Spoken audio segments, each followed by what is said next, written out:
사랑하는 성도님들, 고난주간 평안하신지요? 예수의 마지막 일주일 중 수요일, 이 날에 예수님은 두 사람 두 사건을 경험하게 됩니다.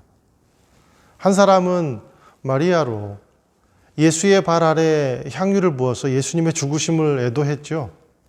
또 한 사람은 가롯유다입니다.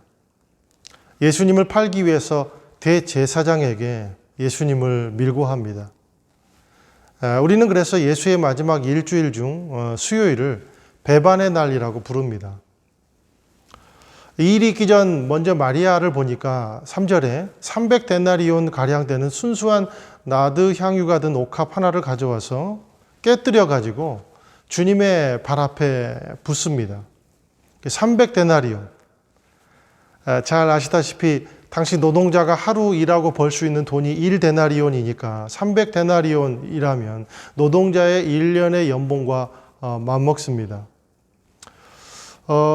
여러분과 여러분 가족의 연봉이 얼마나 되십니까? 그 금액을 드렸다는 거예요. 예배는 깨어짐의 행위이자 드림의 행위죠. 우리의 삶에 있어서 깨어짐의 깊이와 드림의 깊이는 바로 능력의 깊이가 됩니다. 그래서 성경은 늘 드리라 말씀합니다. 너희 몸을 거룩한 산 제사로 드리라. 저는 오늘 우리가 각자의 처소에서 드리는 예배가 옥합을 깨뜨리는 놀라운 예배가 되기를 바랍니다. 마리아의 이 드림의 행위는 예수님의 장례를 예배할 뿐만 아니라 제자들의 미래를 상징하는 예배가 아닌가 생각을 해보았습니다. 여러분도 아시다시피 제자들은 모두가 다 유배를 당하거나 순교를 당하지 않습니까? 하나같이 예수님을 위해서 기꺼이 자기를 깨뜨립니다. 이 마리아가 옥합을 깨뜨려서 주님의 발 앞에 붓는 그러한 순간에는 몰랐겠지만 예수님이 부활하시고 성령이 그들에게 임하고 만방에 나아가 복음을 전하면서 기꺼이 자기의 목숨을 들여 순교하며 나아갈 때 비로소 이전에 있었던 이 마리아의 예배를 기억했을 것이고 이 옥합의 깨뜨림의 의미들을 기억했을 거라고 생각을 합니다. 어쨌든 마리아는 예수님의 죽음을 예배하는 최초의 크리스찬이 됩니다. 제가 알기로는 이 복음서에서 예수님을 예배한 장면이 두 장면이 나오는데요. 동방박사와 바로 이 여인입니다. 동방박사는 예수님의 탄생을 예배했고 이 여인은 예수님의 죽으심을 예배한 거죠. 마리아가 깨뜨린 한 항아리의 옥합은 오늘을 살아가는 이 시대까지도 향내를 진동하고 있습니다. 저와 여러분의 삶이 향내를 내고 있습니까? 전 저와 여러분의 삶도 이렇게 향기를 내는 인생이 되기를 주님의 이름으로 축원드립니다. 마리아가 옥합을 깨뜨려 예배를 드리는데 이어서 바로 가롯유다가 예수님을 배신합니다. 예수님이 수군거리는 이 가롯유다와 제자들을 향해서 이렇게 말씀하시죠.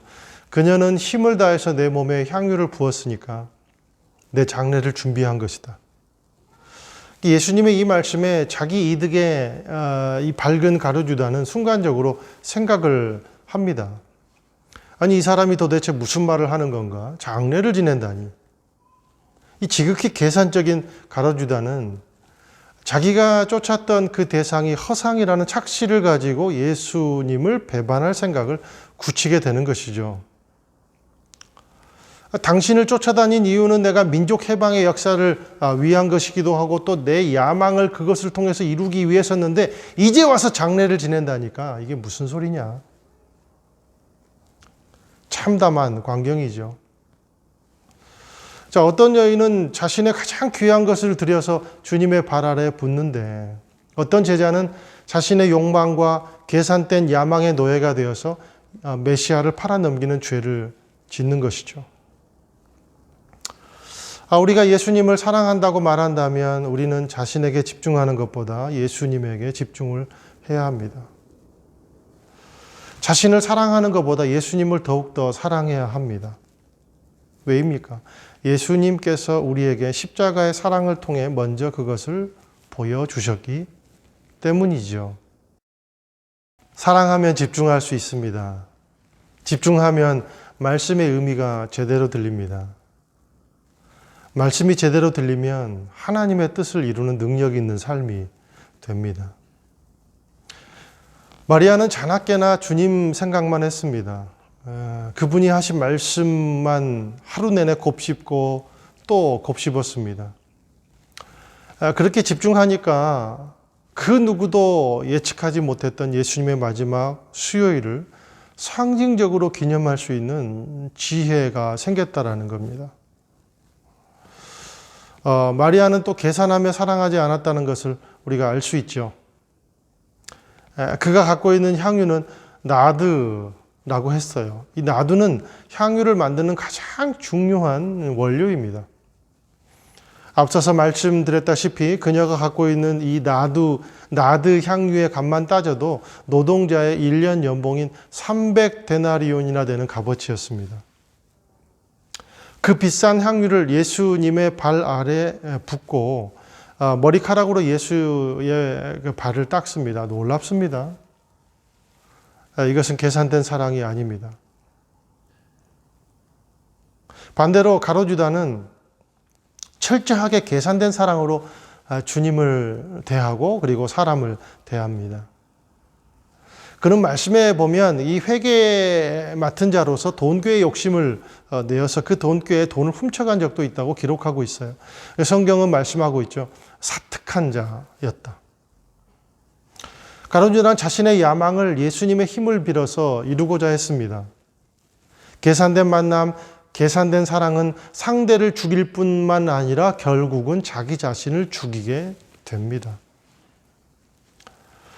예수님이 자기의 장례를 치렀다고 말하자 그는 분노에 달하죠. 그리고 예수를 팝니다. 그리고 결국 자기 목을 스스로 메어서 자살을 합니다. 사랑하는 여러분, 고난주간의 수요일을 맞이하는 오늘 이 두 사람을 보면서 무엇이 묵상되십니까? 오늘 예수의 마지막 일주일 중 수요일, 배반의 날, 이 극명한 삶을 살다 간 두 사람을 우리는 보았습니다. 복음이 증거되는 모든 곳에 이 여인이 한 일도 전해질 것이다.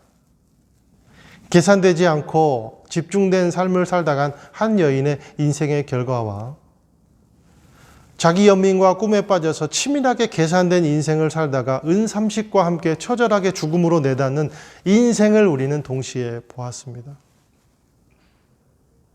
고난주간의 수요일, 저와 여러분이 마음에 있는 모든 욕심을 다 내려놓고 마리아의 마음을 회복하고 깨어지고 드려짐으로 진정한 예배자의 향기를 품을 수 있는 인생이 되시기를 주님의 이름으로 축원드립니다.